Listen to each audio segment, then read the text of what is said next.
Mañana no voy a poder pasar clases porque tengo que participar en el COEM, así que ahora vamos a hacer una clase un poco más larga. Vamos a intentar terminar todo este capítulo de semiología de la auscultación. Y entonces nos vamos a preparar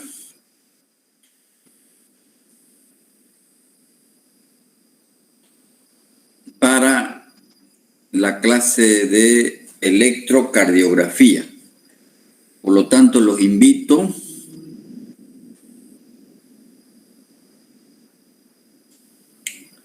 a que en estos días,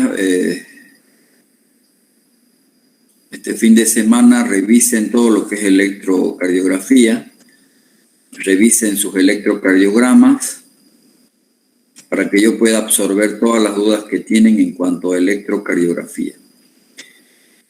Y el otro tema dentro de la cardiología va a ser la interpretación básica de la radiografía de tórax para complementar el diagnóstico de las cardiopatías. Mañana normal los que pasan la clase de práctica de electrocardiograma y traen sus historias clínicas para que yo las pueda revisar.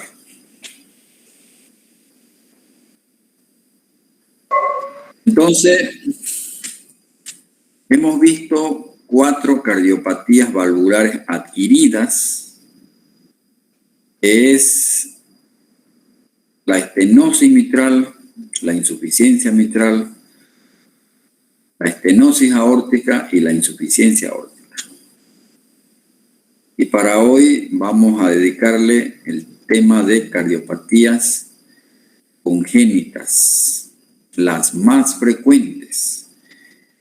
Reitero que estas clases son fundamentalmente de los elementos semiológicos, porque el desarrollo de toda la patología, eso lo vamos a ver al año. Los que tengan la suerte de aprobar la materia de semiología. Para ustedes ya no es nuevo estos datos porque esto ya lo dije cuando abordamos los tipos de cardiopatías de acuerdo a la edad, ¿verdad? Y recuerdo que les he hecho algunas preguntas, ojalá las hayan anotado porque van a entrar en el examen. Recuerdo que les pregunté si mundialmente se sabe que el 1% de los recién nacidos nazcan con una cardiopatía congénita. La pregunta era entonces, ¿cuánto creen ustedes que nacen en Montero cada año con las cardiopatías congénitas? El 90% son multifactoriales, causa desconocida, es decir, no se sabe con exactitud.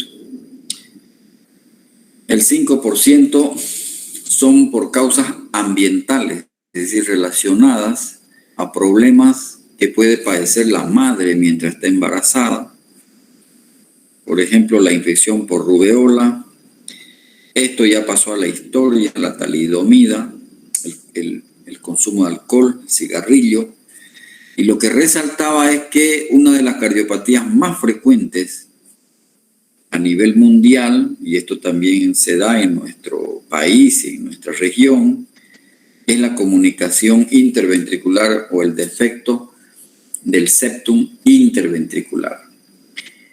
¿Cuál es el primer síntoma? Es decir, ¿cómo generalmente la madre sospecha que el niño nació con un problema del corazón?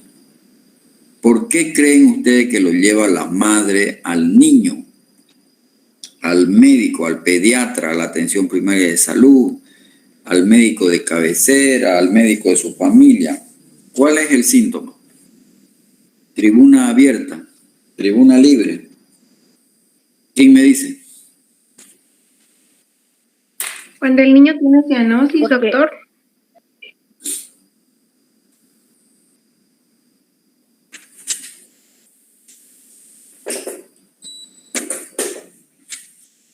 No. Puede ser que cuando una mamá está dando de lactar a su bebé y a su bebé le empieza a faltar el aliento.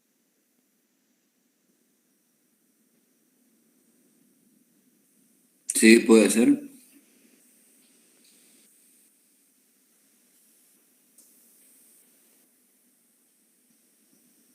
¿Cuál es el síntoma cardinal, pues? ¿Cuál es el síntoma cardinal de cómo se presentan las cardiopatías congénitas? ¿Qué es lo que hace sospechar que un recién nacido, o vamos a decir, un niño de 2 años, de 3 años, 5 años, lo lleva la madre al control de crecimiento y desarrollo, al centro de salud, y ahí el médico lo examina y ¿qué es lo que le encuentra? O sea, ¿cuál es el síntoma cardinal por el cual generalmente se sospecha que ha nacido con una cardiopatía congénita? Soplo, El soplo, pues el soplo, es lo más frecuente. El soplo. O sea, cuando un médico general de la atención primaria de salud, el centro de salud, encuentra un soplo en el pecho del niño, ese es el mejor síntoma que hace sospechar que el niño haya nacido con una cardiopatía congénita, ¿no es verdad? Lo que decía una de sus compañeras de que le falta el aliento cuando está dando de lactar, sí. Yo ya les expliqué cuando uno sospecha de cardiopatía congénita. El médico que no sospecha la enfermedad no la diagnostica, jóvenes. Usted tiene que olfatear la enfermedad. ¿Por qué muchas personas han llegado tarde al médico con el COVID? Porque no sospechaba que era COVID, pensaba que era resfrío o gripe nomás, ¿no ve? Entonces, ante la simple sospecha, uno tiene que olfatear, pensar en la enfermedad. Si uno no la piensa, la enfermedad, no la diagnostica. Entonces, ya lo expliqué esto. ¿Cómo uno sospecha? ¿Cuáles son los síntomas de sospecha de que el niño ha nacido con cardiopatía congénita?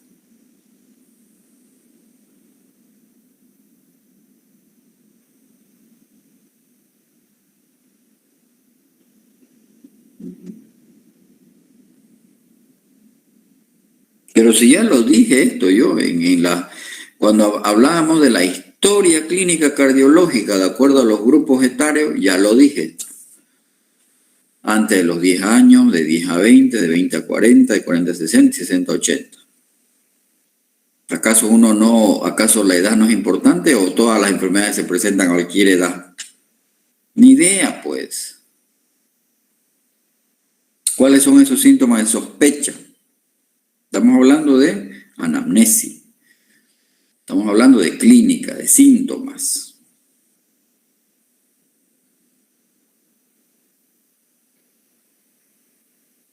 Puede ser, doctor, cuando llega un niño con, ¿cómo se puede decir? Con hinchazón en sus miembros inferiores o alrededor de sus ojos o incluso en el abdomen. No, eso ya es muy grave. Eso es grave, cianosis.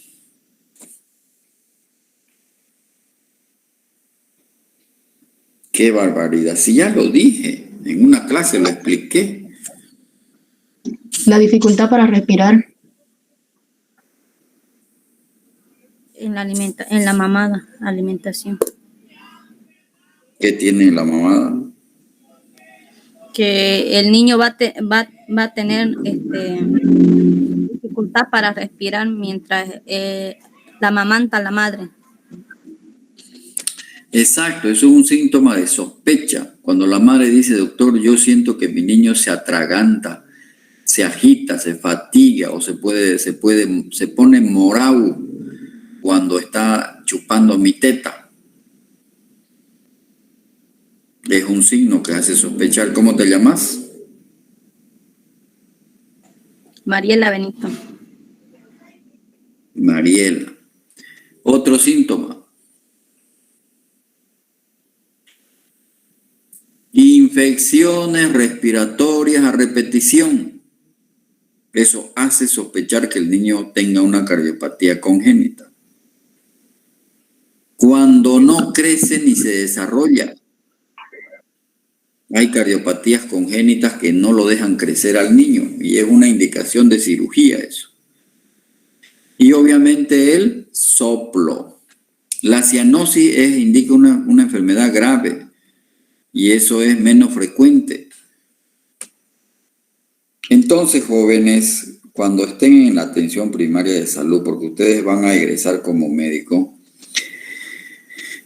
van a ir a hacer su provincia, sus 3 meses provincia, atender atención primaria de salud y las madres van a venir con sus niños para crecimiento y desarrollo, para control, para sus vacunas.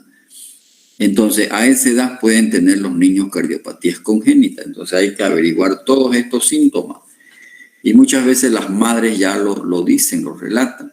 Y el síntoma más sobresaliente de todo esto es el soplo. Entonces, usted va y oculta el pulmoncito, el pecho del paciente, y si encuentra un soplo, eso es el signo que delata de que tiene alguna cardiopatía. Ya luego hay que averiguar si es una cardiopatía importante, si realmente le está perjudicando al niño, le da síntomas o no le da síntomas. ¿Esto acaso no lo dije? Lo dije cuando hablábamos de edad, o sea, en la edad hemos dicho que de acuerdo a la edad son las enfermedades, ya lo dije. Se ve que no están leyendo nada. Huele a peligro todo esto. Entonces, hay factores ambientales relacionados con las cardiopatías congénitas. Por ejemplo, cuando la madre se ha infectado de rubeola durante el embarazo, el ductus arterioso persistente está muy relacionado a la infección por rubeola. ¿Hay vacuna para la rubeola? Sí hay. ¿Y a quiénes se vacuna? A mí no me han vacunado. ¿A usted la vacunaron? Adolescentes, doctor. ¿En qué etapa, en qué edad se las vacuna a las mujeres adolescentes?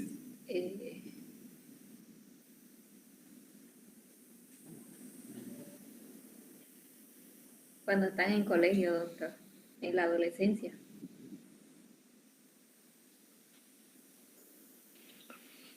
A los niños menores de 2 años. ¿Seguro? A los 2, 4 y 6 meses. No, estás mal. La SRP, pues la SRP, la vacuna SRP, que es la sarampión, rubiola y papera. Correcto. Exacto. Pero estamos hablando de cardiopatías congénitas, o sea, estamos pensando en la madre, digamos, ¿no? La SRT es la triple viral, obviamente. ¿No ve? A todos nos han vacunado contra la triple viral que se llama sarampión, rubeola y ¿cuál más? Y parotiditis, ¿no verdad? En los niños. Pero yo estoy hablando de una cardiopatía congénita. Entonces, ¿a quiénes se las tendría que vacunar para evitar que las mujeres, para evitar que se enferme de rubeola? Porque si se enferma de rubeola puede tener riesgo de nacer con el ductus arterioso persistente. Obviamente, en el país, desde hace varios años ya, se ha empezado a vacunar a las mujeres en edad fértil, no a la embarazada, antes de que se embarace. Por si se embaraza y se infecta de rubeola, ya va a estar protegida. ¿Entendido? A las mujeres en edad fértil se la vacuna. Es decir, a las jovencitas, a las adolescentes. de los 12, 15 años, ya se empezó a vacunar. Y es por esto, porque si se enferma, si el niño, si la madre enferma de rubeola estando embarazada, puede producir ductus arteriosos persistentes, pero también la rubeola puede dar, el niño puede nacer con otros problemas, por ejemplo, ceguera o sordera. Si la madre consume alcohol, puede producir un niño con comunicación interventricular. Si consume litio, anomalías tricuspidias. La mujer diabética puede el niño nacer con comunicación interventricular y transposición de las grandes arterias. Si una mujer tiene lupus eritematoso sistémico y se embaraza, puede nacer el niño con un bloqueo AV congénito, y esto es muy grave porque el niño va a necesitar marcapaso. Por lo tanto, jóvenes, uno tiene que averiguar en antecedentes patológicos cuando está sospechando de una cardiopatía congénita en un niño. Tengo yo que remontarme al embarazo. ¿Cómo fue su embarazo de la mujer? Y esto es semiología, historia clínica, que tienen que averiguar. Y también hay factores genéticos. Obviamente hemos dicho que el síndrome de Down es la cromosopatía más frecuente. ¿Cuánto es la incidencia de síndrome de Down?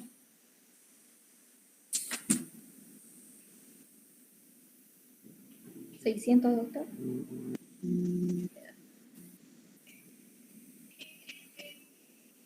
¿Cuánto es la incidencia de síndrome de Down?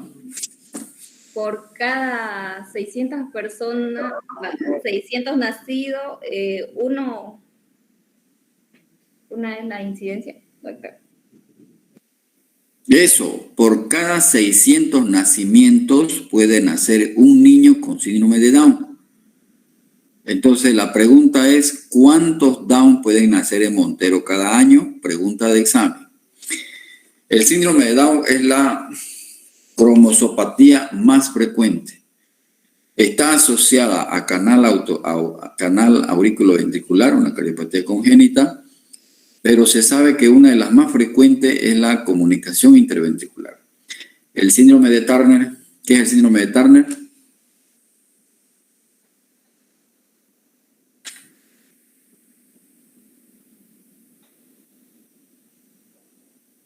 Yo les dije que hayan leído cuando avanzamos esto en las edades, en las cardiopatías, es decir, cuando vimos la importancia de la edad. El síndrome de Turner está asociado a una cardiopatía congénita que se asocia a hipertensión arterial en los jóvenes, en el niño, se llama coartación de aorta. El síndrome de Noonan está asociado a estenosis pulmonar, estenosis de la aula pulmonar. Es una cardiopatía frecuente. Esta es muy rara, esta sí es frecuente. Y el síndrome de DiGiorgi, el tronco arterioso. Entonces, lo que quiero transmitirle es que cuando tengan niños que hayan nacido con alguna enfermedad genética, búsquenle también problemas al corazón. El corazón es muy afectado en las cardiopatías, en las enfermedades genéticas, muy afectado. Hay un mundo, esto estoy solamente nombrando, que hay un mundo de enfermedades genéticas. No se olviden del síndrome de Marfan, ¿no ven? Entonces, que pueden asociarse a alguna cardiopatía congénita. Aquí está el síndrome de Down. La literatura mundial dice que entre el 30 a 50% de los niños con síndrome de Down pueden tener una cardiopatía congénita. ¿Quién es este?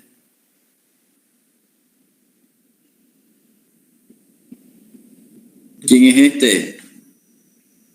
Caramba, ¿cómo no van a saber?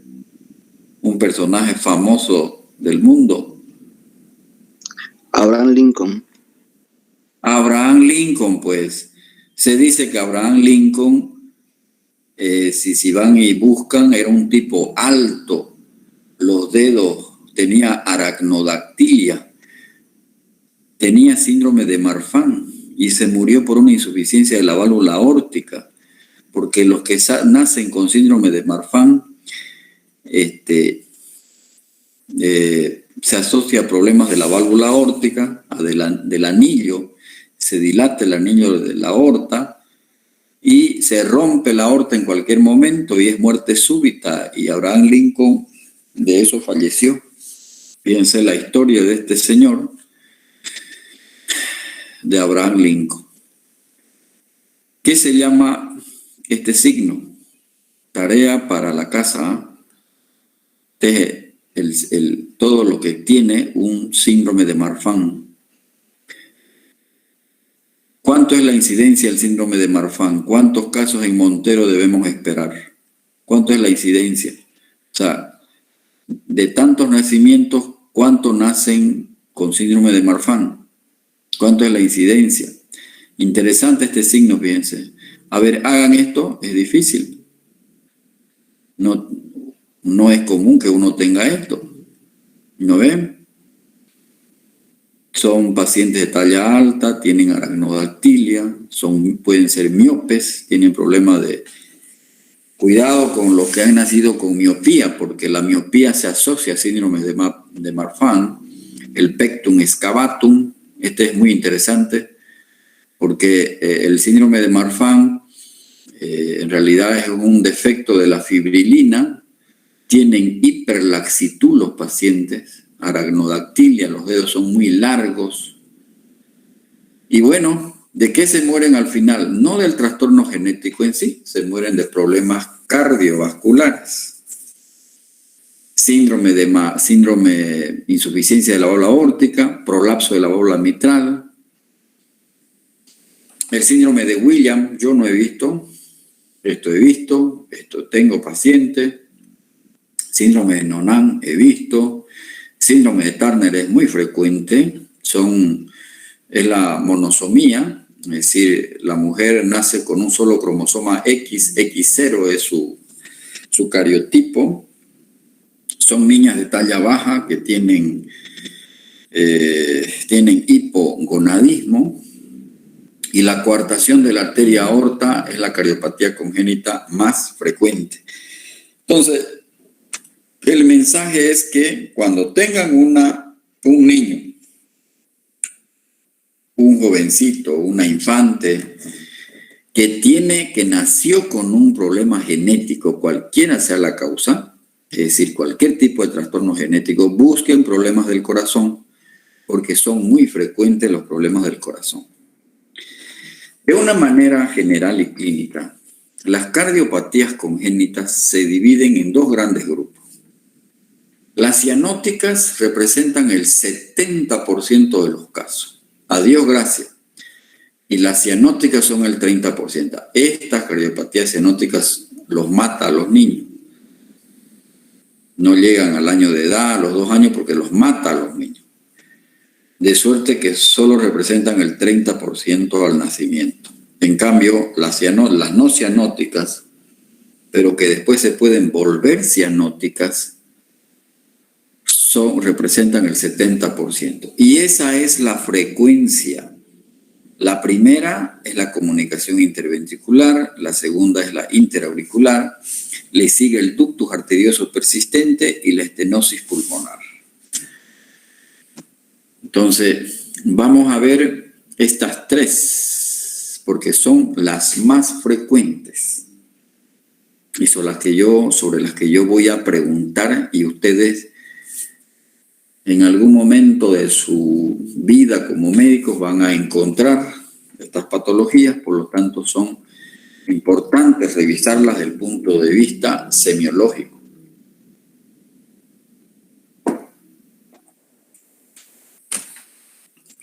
La comunicación interventricular, pero desde el punto de vista, este es un término ya traducido porque en realidad se llama defecto del septum interventricular, que es una solución de continuidad en el tabique interventricular.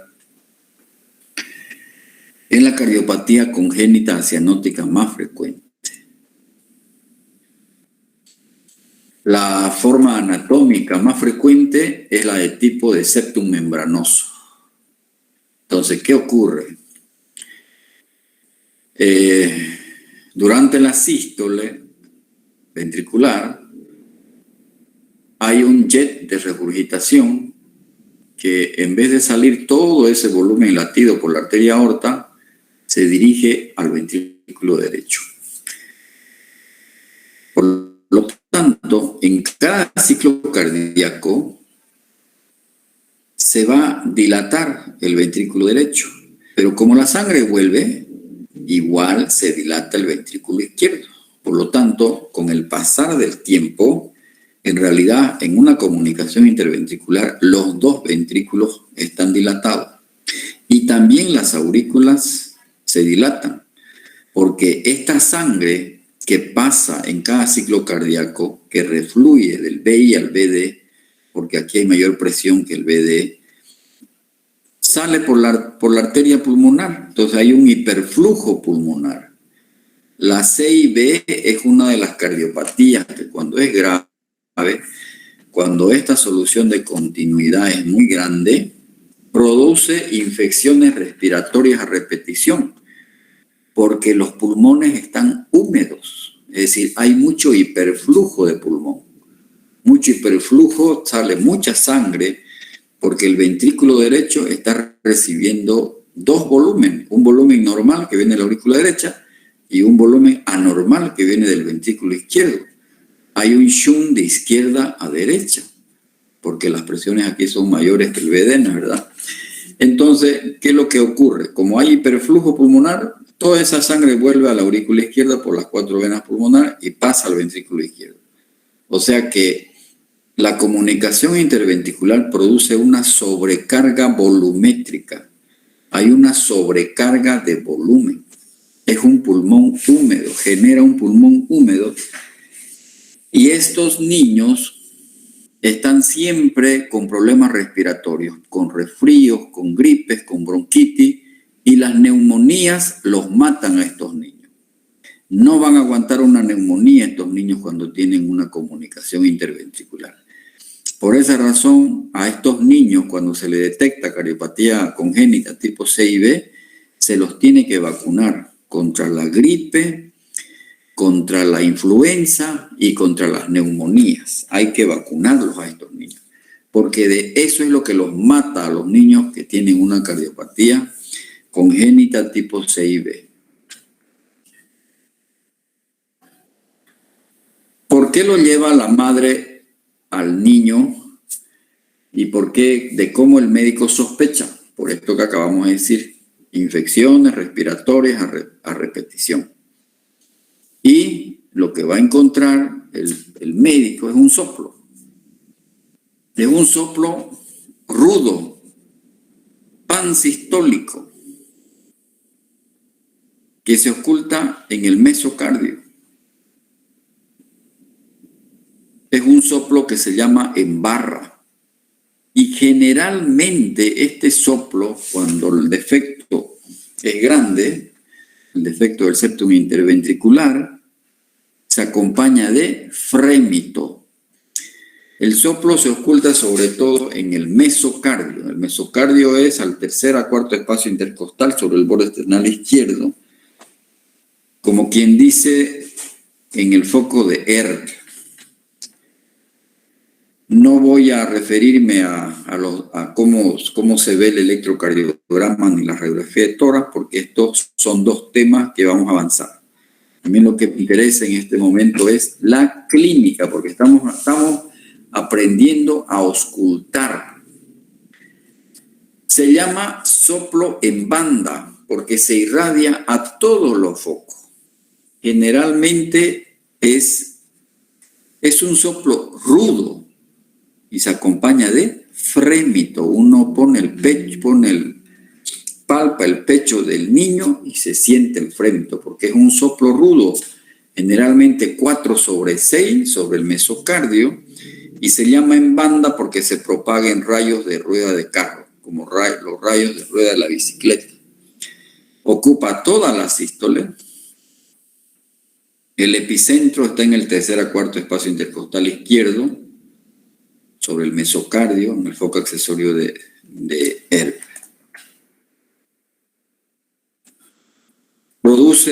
También se suele producir un retumbo mesodiastólico en foco mitral. El S2 es intenso y está desdoblado. Y cuando uno le toma una radiografía al paciente, tiene una cardiomegalia biventricular, es decir, los dos ventrículos están dilatados. ¿Cuándo sospechar que este soplo es grave? Cuando le da muchos síntomas al niño. Si el niño no está creciendo bien, si la madre dice, doctor, mi hijo no lo veo que crezca, no lo veo que aumente de peso cada vez que lo traigo al control de crecimiento y desarrollo, me dicen de que está con bajo peso, mi hijo cada vez es muy delicadito, no hay cómo se resfríe porque se complica. Entonces, eso quiere decir que los pulmones están húmedos. Eso indica que la cardiopatía necesita cirugía. Es decir, que ese defecto interventricular le está dando problemas al niño.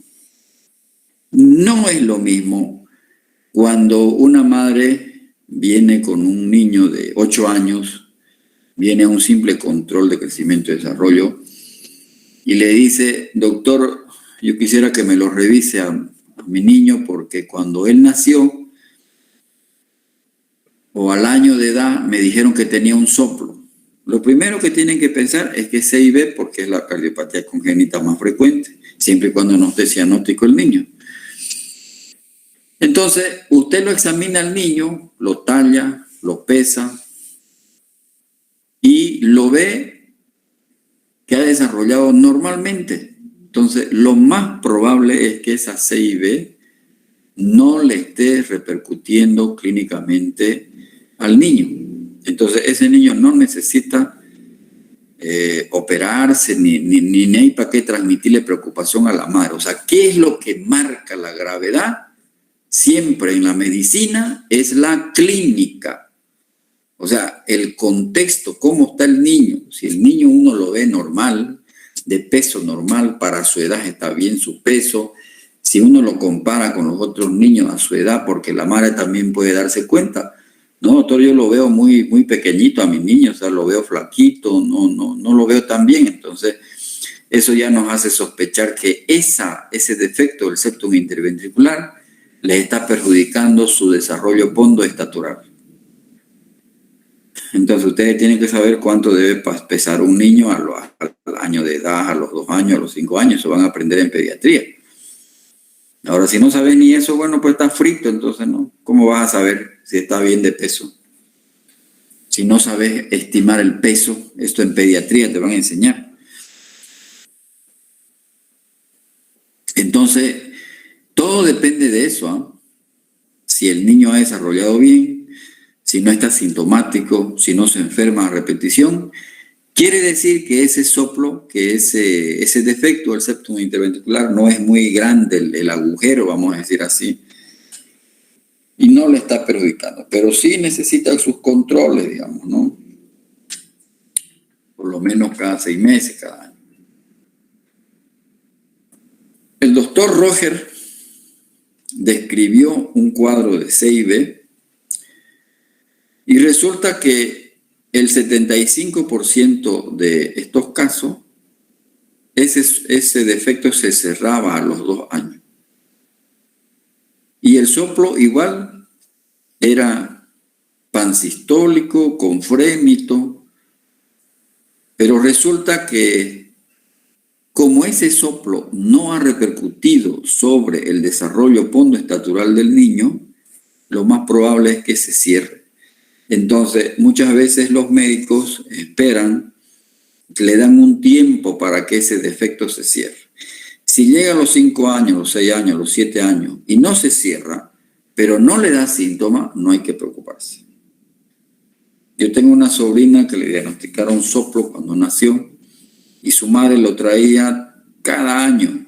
Le detectaron a los 4, a los 5 años. y su madre lo traía cada año al cardiólogo pediatra y el soplo era muy intenso, pero nunca repercutió clínicamente. Mi sobrina creció normalmente, llegó a los 18 años, a los 19, a los 20, entró a la universidad, se encontró con su media naranja, se casó, se embarazó, dio a luz una niña por cesárea y por suerte la niña no heredó el soplo, porque ustedes saben que un 4% de los soplos se pueden heredar. ¿Qué era lo que tenía? Un Roger, es decir, un defecto del septum interventricular, pero era pequeño, o sea, era una CIB pequeña. Es decir, no repercutió negativamente en su desarrollo.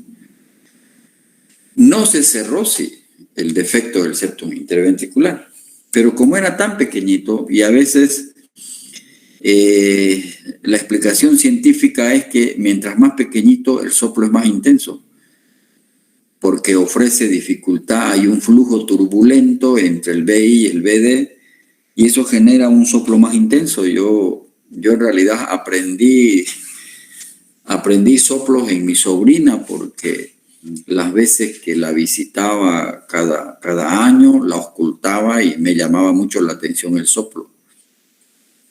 Y resulta que cuando ella se embarazó, se casó, me hablaron para que yo vaya y la monitorice durante la cesárea, porque paciente que tiene soplo, lo mejor es el parto por cesárea, no el parto vaginal, es mejor el parto por cesárea. Y le dije, no te preocupes, prima, le dije, va a nacer bien tu niña, no hay problema. Y como que nació bien, no tuvo ninguna complicación durante la cesárea, porque el defecto del septum interventricular era pequeño.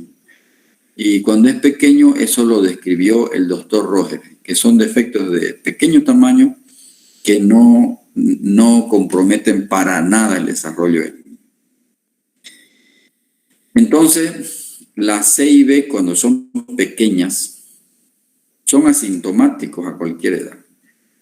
Ahí este médico está intentando palpar el frémito, ¿no es verdad? Por palpación. Pero cuando son CIB grandes, el frémito es importante y quiere decir, si hay frémito, es que el soplo, según la escala de Levin, es arriba de 4. Soplo sistólico, pansistólico, en realidad, rudo es el soplo. Es muy notorio el soplo de la CIB. Ustedes oculten a un niño de 5 años, de 2 años, de 3 años, a un lactante, 3 meses, 6 meses, si encuentran un soplo muy rudo sobre el borde, sobre el mesocardio, lo más probable es que sea una CIB. Ahora, si este niño está con deterioro del crecimiento y desarrollo, lo más probable es que la CIB vaya a necesitar cirugía. Entonces hay que operar al niño, hay que hacer toda una cirugía cardíaca, se cierra el defecto del septum interventricular con un parche de pericardio. Los cirujanos cardiovasculares lo cierran, ese defecto que tiene, con un parche de pericardio. Ese es el tratamiento y esos niños después van a evolucionar normalmente, porque si esa CIB no se cierra y es sintomático, se va a volver cianótico. Es una cardiopatía congénita cianótica, pero con el tiempo se va a invertir el flujo, ya no va a ser de izquierda a derecha, ya va a ser de derecha a izquierda, es decir, se va a mezclar la sangre desoxigenada, va a volver las presiones en el BD, van a sobrepasar las presiones en el BI y en este caso ya se invierte el shunt. Se vuelve un shunt de derecha a izquierda. Siguiente cardiopatía asianótica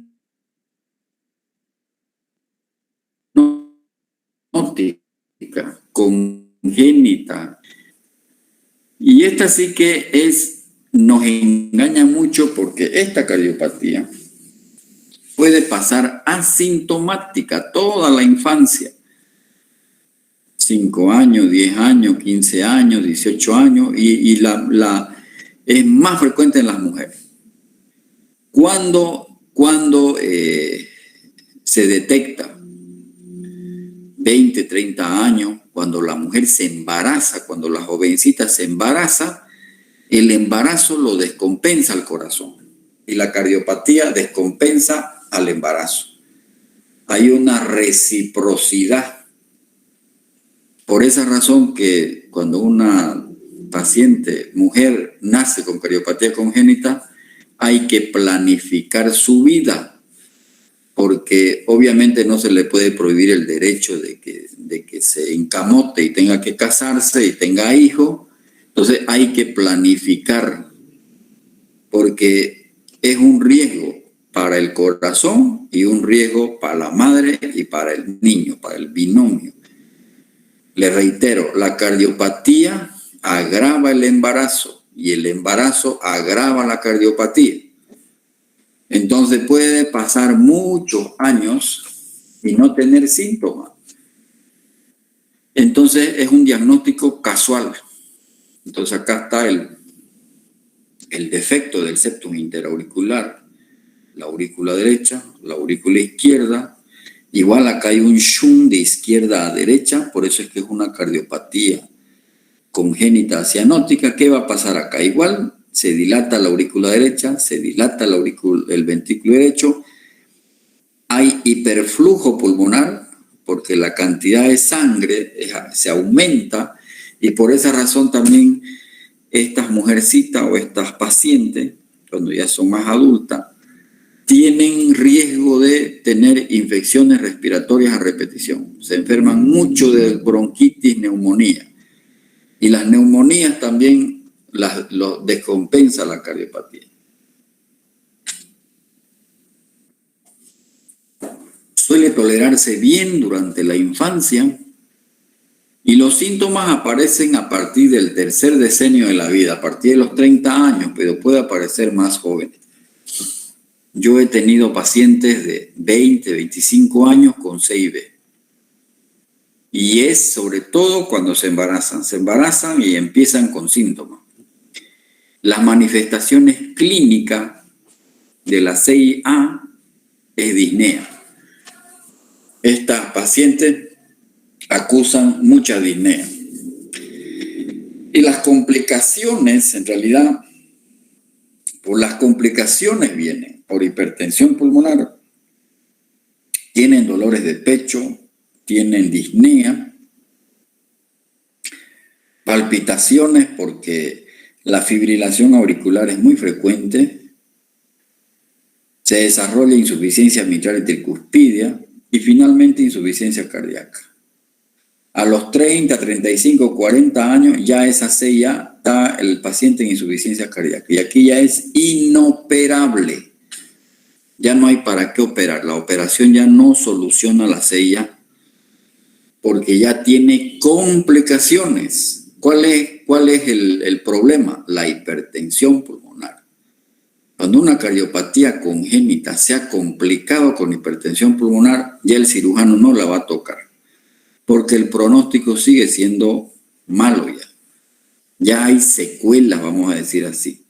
Como hay mucho hiperflujo pulmonar, se dilata hay dilatación arteriolar y eso genera, hay vasoconstricción, hay hipoxia, eso genera hipertensión pulmonar. Entonces, por más que se cierre el defecto, tiene mal pronóstico porque ya los síntomas ya son dependientes de la hipertensión pulmonar. Y desarrollan, cuando hay hipertensión pulmonar, ya se vuelven cianóticos los pacientes. Yo tengo pacientes, por ejemplo, de 45 años que ya están en hipertensión pulmonar, ya vienen con cianosis, con poliglobulia, dedos en palillo de tambor. Es tratamiento simplemente sintomático, ya no se puede operar, ya son inoperables. Ya. Es como un cáncer avanzado, ha hecho metástasis. Entonces, lo importante es el diagnóstico precoz. Por lo tanto, cuando tengan una mujer embarazada y de 2 meses, 3 meses, venga por historia de que se cansa demasiado, cuidado, no le echen siempre la culpa al embarazo, ¿ah? Cuidado, ausculten bien porque puede ser una sella. Es el embarazo el que generalmente desencadena la clínica de la sella. O es en el embarazo donde por primera vez, porque esa jovencita nunca había ido al médico, porque claro, era joven, se embaraza a los 18, a los 20, se casa y ahí vienen los problemas. Entonces se oculta el soplo. ¿Y qué tipo de soplo es ese? Es un soplo mesosistólico y en realidad el soplo que genera la comunicación interauricular no es por el soplo, no es por el shunt de izquierda a derecha. El soplo es por el hiperflujo pulmonar y se oculta en el foco pulmonar, en el segundo espacio intercostal, en la región infraclavicular izquierda. Y lo interesante que esta es la cardiopatía que provoca desdoblamiento fijo y constante del segundo ruido. Este desdoblamiento fijo y constante del segundo ruido es por la hipertensión pulmonar, porque una de las complicaciones más graves de la CIA es la hipertensión pulmonar. Estas pacientes entonces van a acusar disnea, falta de aire, cansancio, infecciones respiratorias a repetición. Cuando uno va y la examina, lo que va a encontrar es un soplo sistólico sobre el foco pulmonar. Y el segundo ruido va a estar desdoblado. ¿Cómo se magnifican las alteraciones de la válvula pulmonar? En posición de azulay. Sentado el paciente y se inclina el cuerpo hacia adelante y se le pide, se lo examina en expiración. Y típicamente esta comunicación interauricular, cuando se le hace un bloqueo de un electrocardiograma, tiene bloqueo de la rama derecha. Esto indica que hay hipertensión pulmonar. Igualmente en la radiografía, el corazón está crecido. Hay cardiomegalia a predominio de las cavidades derechas. Hay dilatación de la arteria pulmonar y hay hiperflujo pulmonar. Son cardiopatías con hiperflujo pulmonar. Por eso es que producen infecciones respiratorias a repetición. ¿Está claro? Entonces, CIB, CIA y finalmente el ductus arterioso persistente. Entonces, ¿quién me dice qué es el ductus normalmente? ¿Para qué sirve?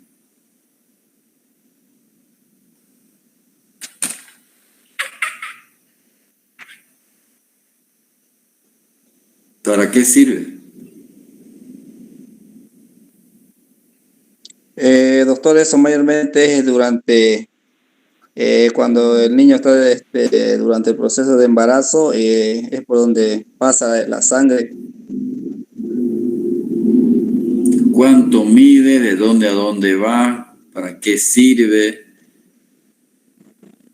Respóndame en forma completa, con propiedad, como un estudiante de medicina.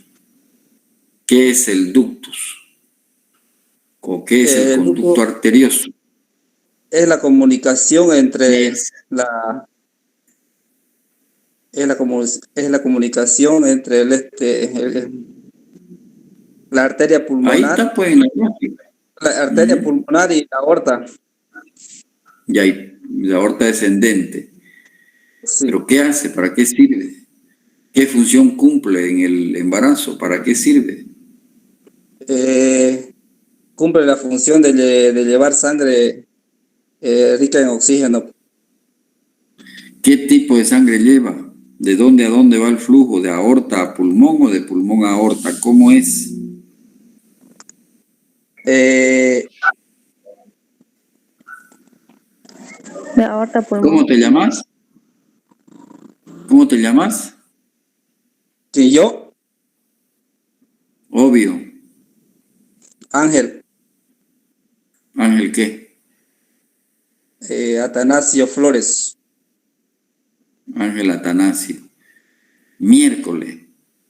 El único que por lo menos ha leído algo, que tiene una idea, o sea, y el resto de los 95 alumnos, nadie ha leído, y eso les dije el otro día, me van a leer qué es el conducto arterioso.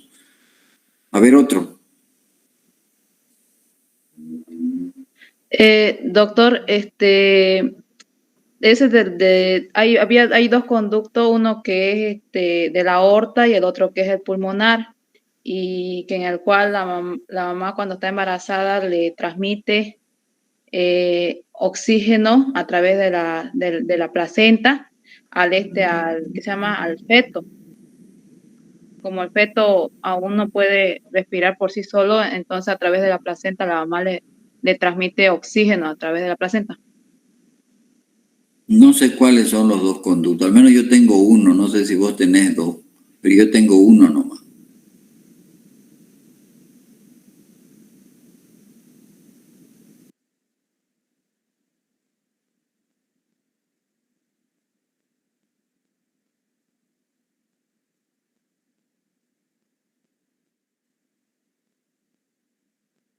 ¿Seré yo la normal o serás vos la normal? No sé si te estás... Entonces, voy a definir la cardiopatía esta, pero no van a entender si no leen qué es el conducto arterioso y para qué sirve. Como no vamos a poder pasar clases mañana, va a ser para el martes, perdón. Ojalá vayan y lo lean ahora. Ahora tienen que leer, porque si no, se van a olvidar. Lo que no se hace en el día ya uno se olvida para el otro día.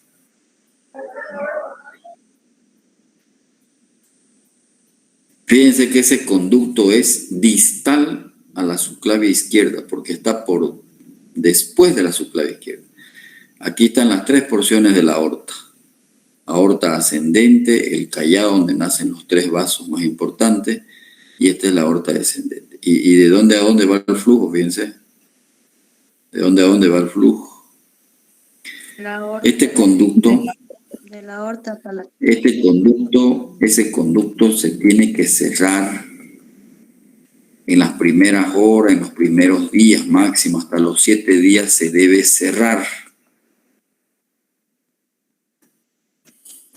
¿Quiénes son los niños que pueden nacer? O sea, ¿qué factores predisponen a que el niño nazca a que no se cierre? Porque normalmente debe cerrarse.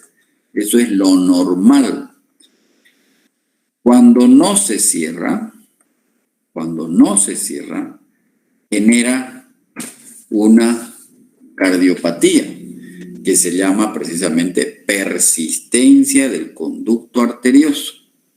Está persistiendo. ¿Cuáles son los factores para que no se cierre?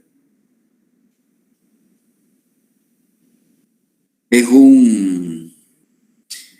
una cardiopatía frecuente. Por esa razón es que estamos viendo estas 3 cardiopatías. Y el doctor Gibson, antes que nazca mi abuela, ya lo había definido. Y él dijo de que el soplo es un soplo en maquinaria, un soplo que abarca la sístole y la diástole. ¿Y dónde se oculta este soplo? En el foco pulmonar, por debajo de la zona infraclavicular izquierda. Y característicamente estos niños tienen una presión diferencial amplia, sistólicas altas y diastólicas bajas. ¿Qué patología da esa característica de sistólica alta y diastólica baja?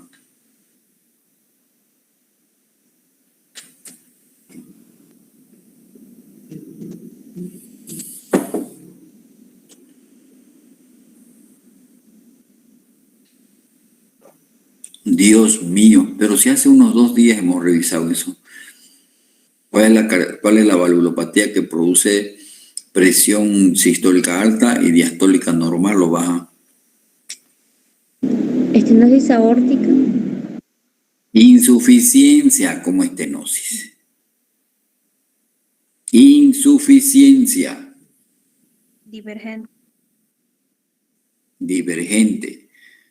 Insuficiencia aórtica. Ya saben ustedes, les recomendé, háganse un cuadro comparativo de estenosis e insuficiencia aórtica. Lo propio en mitral. Cómo es la presión, cómo es el pulso, cómo es el soplo de la insuficiencia y de la estenosis. Los pacientes que no se ha cerrado el conducto arterioso, porque normalmente se debe cerrar, por eso se llama persistencia, persiste, no se cierra. ¿Qué pasó?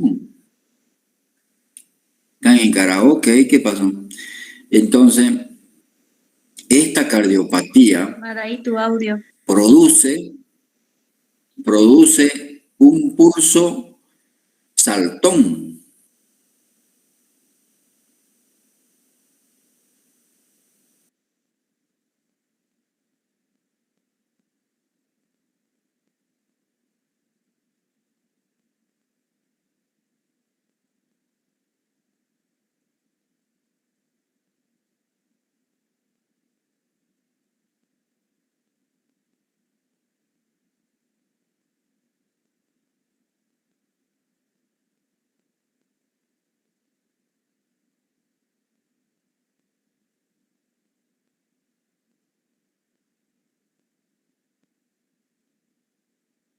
También de frémito. Y si uno no corrige este problema, se dilata el ventrículo izquierdo, se dilata la aurícula izquierda y el paciente llega a la insuficiencia cardíaca. Doctor, Antes. ¿Sí? ¿Cómo? No se ve su diapositiva, doctor. Sí, se le cortó hace rato. ¿No aparece? Sí, se le No. corta. Ahorita aparece. No, se le fue la señal, creo, a usted, doctor. Y volvió. Pero yo los escucho bien a ustedes. No, ese rato como 2 minutos que sí no se le escuchaba nada. Ah, ya. ¿Y ahorita me escuchan? ¿Se ve la diapositiva? Le escuchamos, escucha, pero no se ve la diapositiva. No se ve la diapositiva. Escuchamos, doctor, pero no se ve la diapositiva. ¿No se ve la diapositiva? No. No. Estamos fregados entonces. Dejó de compartir, supongo. Y ahorita...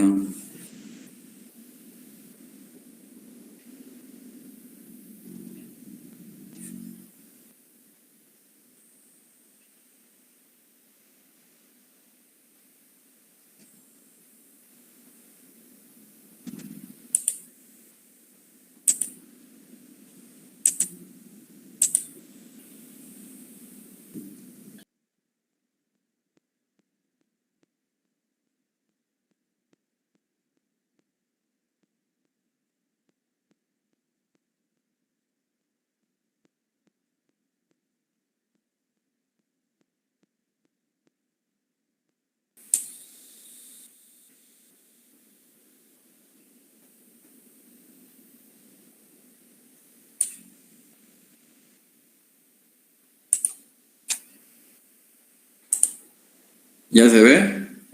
Sí. Sí, doctor. Sí. Entonces fue Gibson que describió el soplo que lleva su nombre.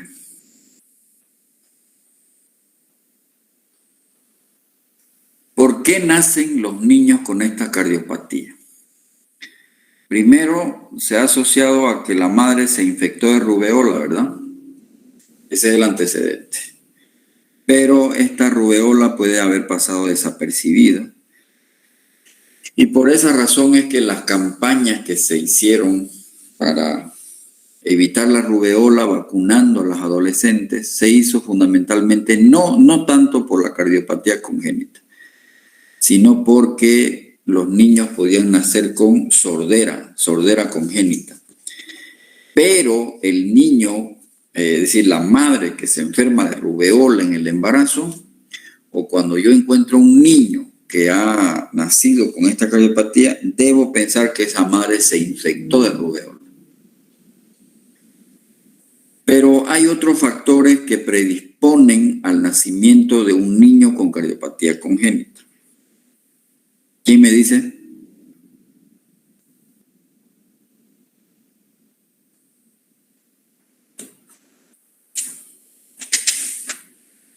¿Cuáles son los dos factores de riesgo más importantes para que una madre genere un niño con cardiopatía congénita tipo persistencia del conducto arterioso? Ya lo dije yo esto. Una madre diabética, doctor, que Nada. fuma, que toma alcohol. Nada. Eso están asociadas a otras cardiopatías. ¿Cómo? ¿Cómo? ¿Me escuché? Bastante prematuro. ¿Qué se llama usted? Beatriz Gutiérrez.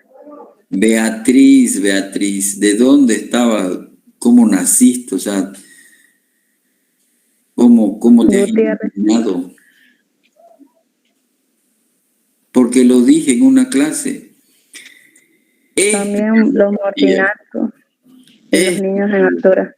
Esta cardiopatía se ve cuando los niños nacen prematuros. A mayor prematuridad, mayor riesgo de generar un niño con persistencia del conducto arterioso. Los niños que nacen menos de 1500 gramos tienen alto riesgo de tener ductos. Por eso tienen que ocultarle el corazoncito a los prematuros. Entonces, la prematuridad, la rubeola, se asocian a persistencia del conducto arterioso. ¿Se dan cuenta cómo todo es clínica? Antecedentes, anamnesis. ¿Y el otro factor de riesgo cuál es? Niños que nacen en altura. Niños que nacen en la altura. Si usted nació allá en Puerto Suárez, nunca va a tener un niño con cardiopatía, pues no es. En cambio, si nace en La Paz, en Oruro, en Potosí, donde no hay oxígeno, eso genera persistencia del conducto arterioso, no se cierra. Pero si eso lo dije cuando hablábamos de historia clínica cardiológica. Entonces, esa es la persistencia del conducto arterioso. Y es tan antigua, más antigua que mi abuela, porque ya en 1938 este señor, un excelente cirujano pediátrico de Boston, fue el que realiza la primera ligadura en una niña de 7 años y medio. Yo, los niños que he visto, los he visto hasta los 7 años, digamos. Pero a los 7 años, un niño que ha nacido con ductus ya es bien complicado ya su cardiopatía. Ya debe estar en insuficiencia cardíaca porque como eso genera dilatación del ventrículo izquierdo, dilatación de la aurícula izquierda, los niños llegan a insuficiencia cardíaca. Este señor fue el primero que ligó. Entonces, ¿qué es lo que hacían aquí? ¿Qué es lo que creen que se hace aquí? Cortan, o sea, o ligan, ya no pasa la sangre a una ligadura, le hacen para los que no entienden, agarran un guato y lo amarran. Eso es ligadura, ¿no? ¿Verdad? Eso fue lo que hizo este señor en el año 1938. Fue el tipo de la película.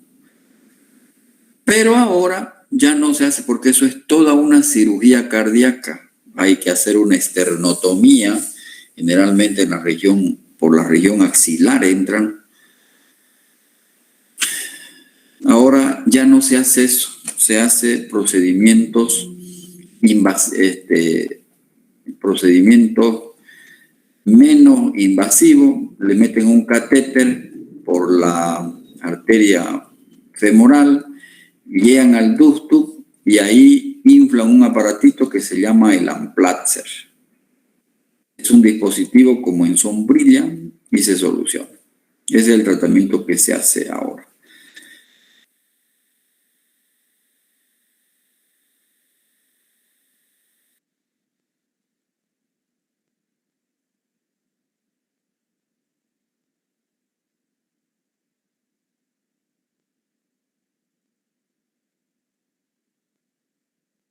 4 patología cardiovascular.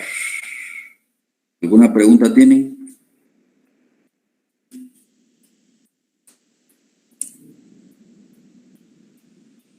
¿Alguna pregunta tienen?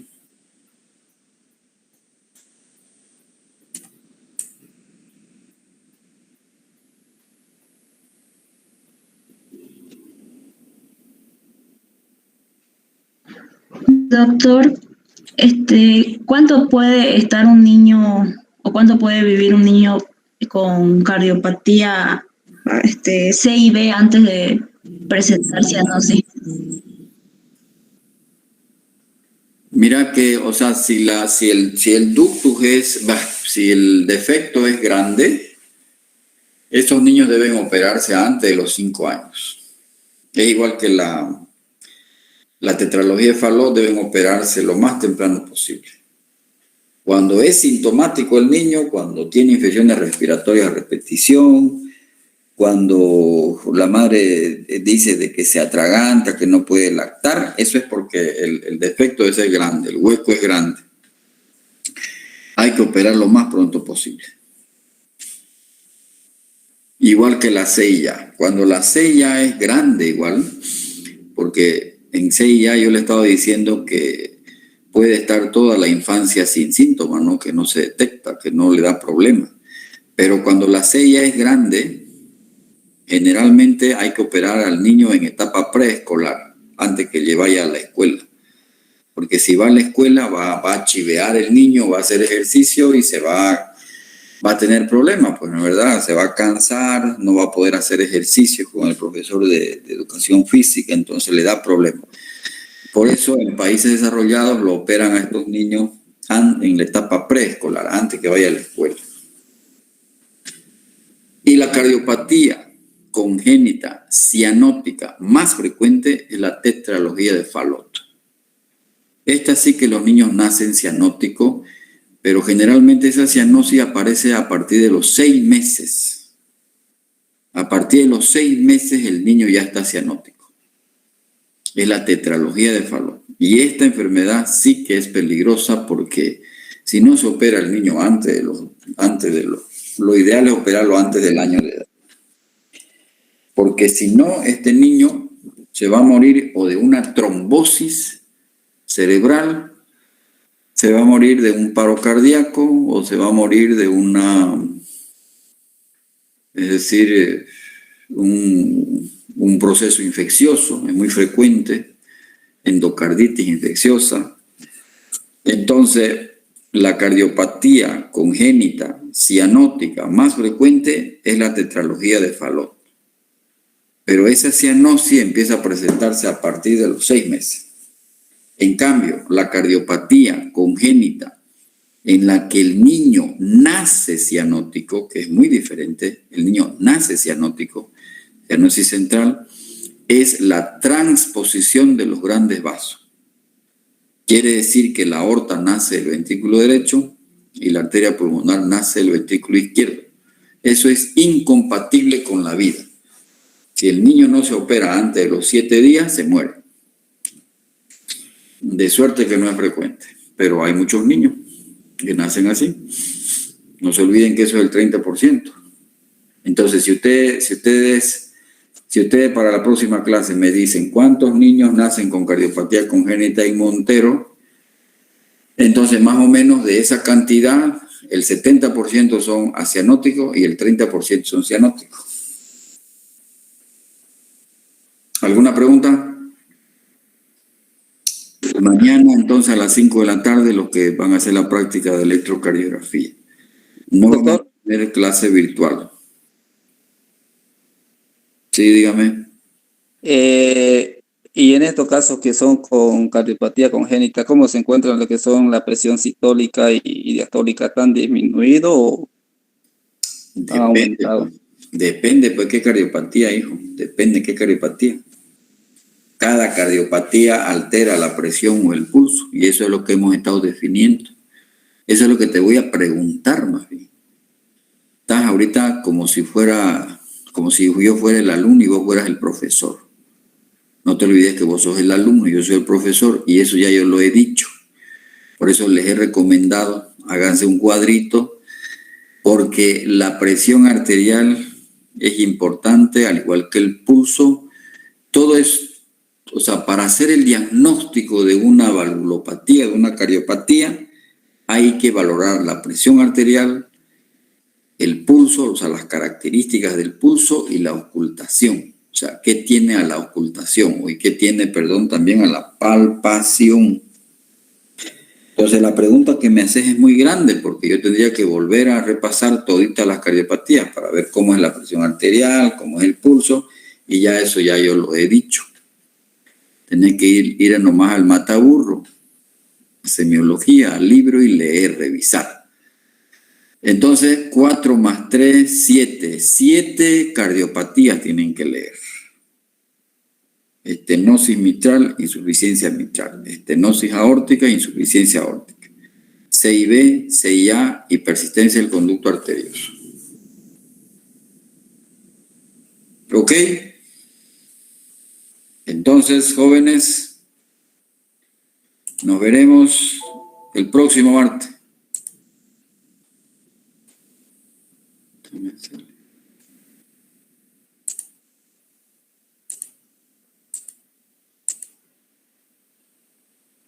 Hasta luego. Hasta luego. Nos vemos el próximo martes. Chao, chao. Chao, doctor.